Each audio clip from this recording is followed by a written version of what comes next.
Religiões como Wicca, Santeria, Umbanda, Candomblé, Espiritismo e Vodú, a qual nós iremos falar hoje, estão tendo uma certa popularidade e um crescimento considerável. Como o cristianismo tradicional vem perdendo seu atrativo para muitas pessoas, e para preencher esse vácuo, muitos se voltam para as religiões populares alternativas de outras partes do mundo. Alguns procuram respostas no ocultismo, na bruxaria e no pré-paganismo. E há aqueles que, por curiosidade ou conscientemente, se voltam para o satanismo e espíritos malignos. Mas seja por curiosidade ou que motivo for, estão brincando com os perigos que estão muito além de nossas compreensões. Toda crença baseada em ocultismo, mistérios e segredos tem uma certa suspeita e tem que se ter muita cautela. Olá, como vai? Meu nome é Luciano Marcelino. Hoje vamos falar sobre o Vodú, uma religião bastante comum na África Ocidental e no Haiti, e que foi trazida para o Brasil pelos escravos. Sendo que no Brasil a religião tem uma mesclagem com os elementos católicos que foram incorporados para camuflar a religião, surgindo o Candomblé e a Umbanda. O original Vodú da África Ocidental honra um deus com natureza dupla, tanto feminina quanto masculina, ou seja, é uma religião politeísta, e acreditam também na existência de espíritos chamados de Vodum ou Loas. E para fazer contato com tais entidades, é preciso agradar com alimentos e bebidas, que são chamados de despachos. São oferecidos a essas entidades sacrifícios de animais, como aves, galinhas, porcos, bodes e coisas do tipo. Geralmente, esses cerimoniais são realizados em período noturno. Após essas oferendas, despachos e sacrifícios, que são realizados com danças de ritmo africanos, os Loas, espírito do Vodú, possuem os corpos de seus súditos. Nessas possessões, onde os espíritos são incorporados, os indivíduos não possuem consciência daquilo que fazem e, consequentemente, não se lembram de nada após o término do ritual. Para cada entidade, existe um tipo de música, instrumento e um ritmo específico, segundo o gosto de cada Vodum, que exige que tudo seja consagrado para o ritual. As serpentes também fazem parte de alguns cerimoniais. No ritual chamado de mambo, a serpente é retirada de um cesto e posto bem próximo do rosto da sacerdotisa, e ao tocar o réptil, recebe supostamente uma visão especial com poderes sobrenaturais. As mulheres que conduzem os cultos e rituais do Vodú são chamadas de mambos, já os homens são chamados de ungans. O sacerdote Vodú possui várias posições. Atua como curandeiro, adivinho e exorcista.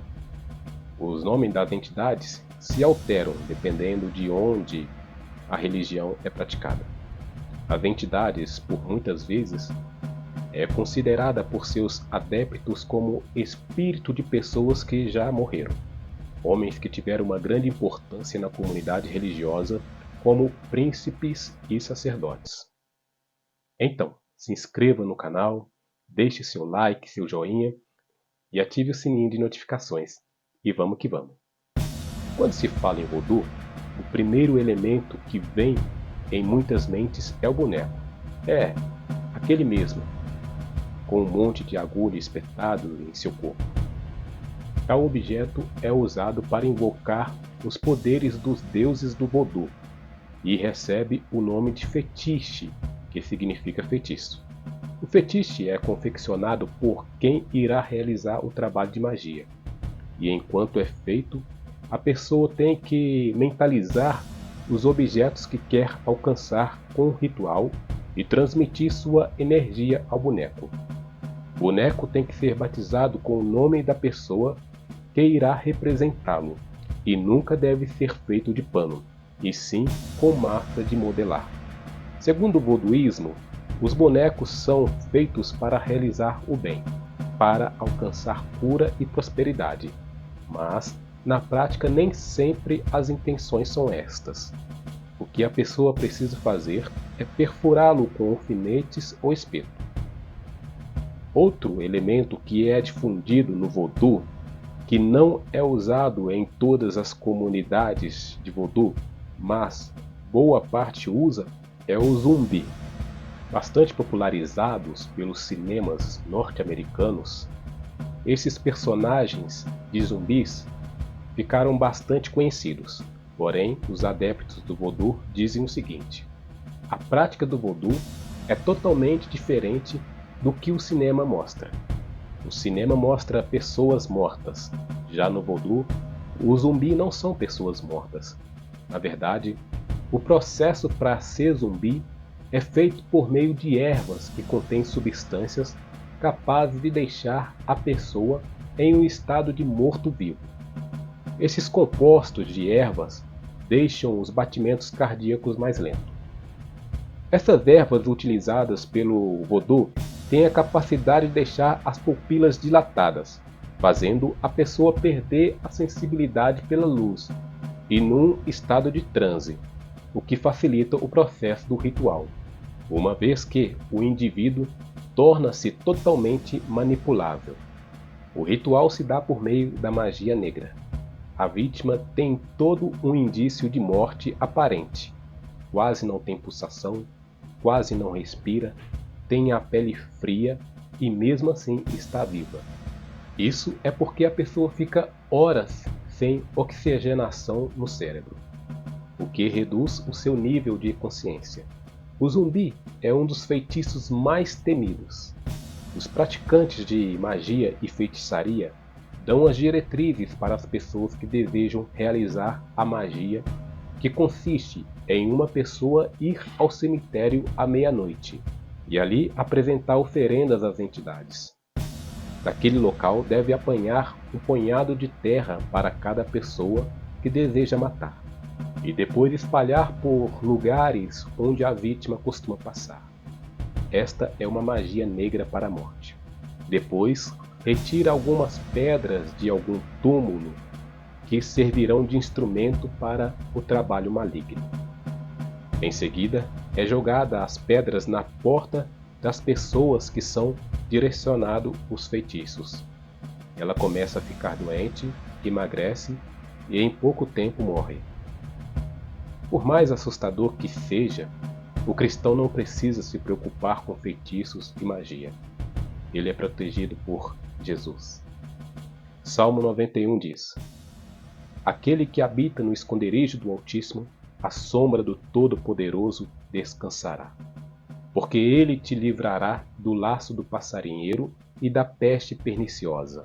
Não temerás os terrores da noite, nem a seta que voe de dia, nem peste que ande na escuridão, nem mortandade que assole ao meio-dia. E também em Provérbios 26:2 diz que em nossas vidas maldição sem causa não se cumpre. Apesar de tudo isso, existe um certo esforço por parte de alguns voduístas em insistir que a magia do vodu trabalha para o bem.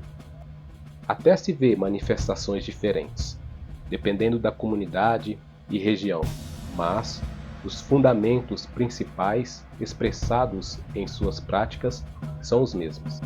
Podem alterar os nomes, mas as castas são as mesmas. A herança espiritual muda de nome, mas não muda o Senhor. O rótulo é diferente, mas a embalagem é igual. A história relata que a igreja primitiva teve de ser submetida a constantes advertências por parte dos apóstolos, porque os cristãos daquele tempo eram seduzidos a buscar nos feitiços e magia a tal felicidade. A Bíblia apresenta a sua oposição em relação aos sacrifícios apresentados nos rituais. O que digo, pois? Que o sacrificado ao ídolo é alguma coisa? Ou que o próprio ídolo tem algum valor?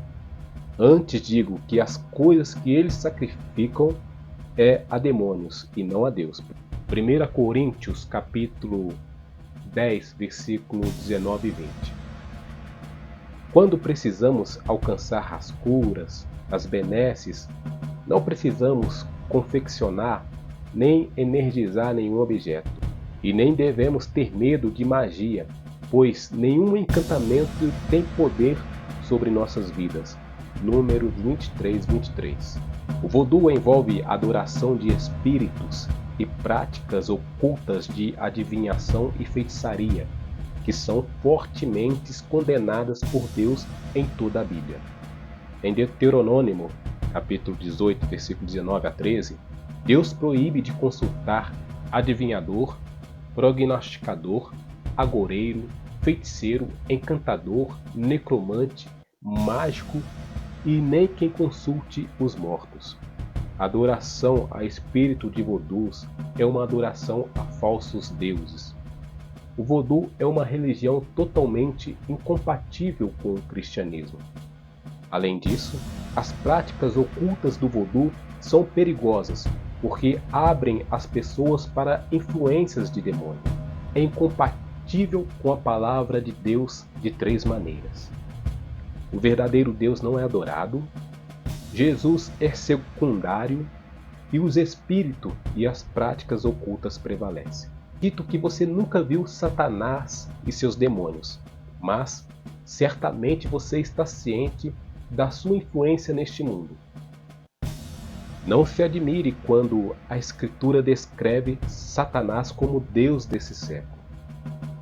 Sua influência não é nova, porém, o movimento do vodu e também Wicca, santeria, religiões afros estão avançando, especialmente entre os jovens. Devemos ser cautelosos a respeito de tais práticas. Ora, o Espírito afirma expressamente que nos últimos tempos alguns apostatarão da fé por obedecerem a espíritos enganadores e a doutrinas de demônios. 1 Timóteo capítulo 4, versículo 1. O verdadeiro poder espiritual vem de Deus, através de um relacionamento correto com Ele, através da fé em Jesus Cristo e do Espírito Santo que habita em nossos corações. Compartilhe esse vídeo com mais pessoas. Um forte abraço, fiquem com Deus e até a próxima.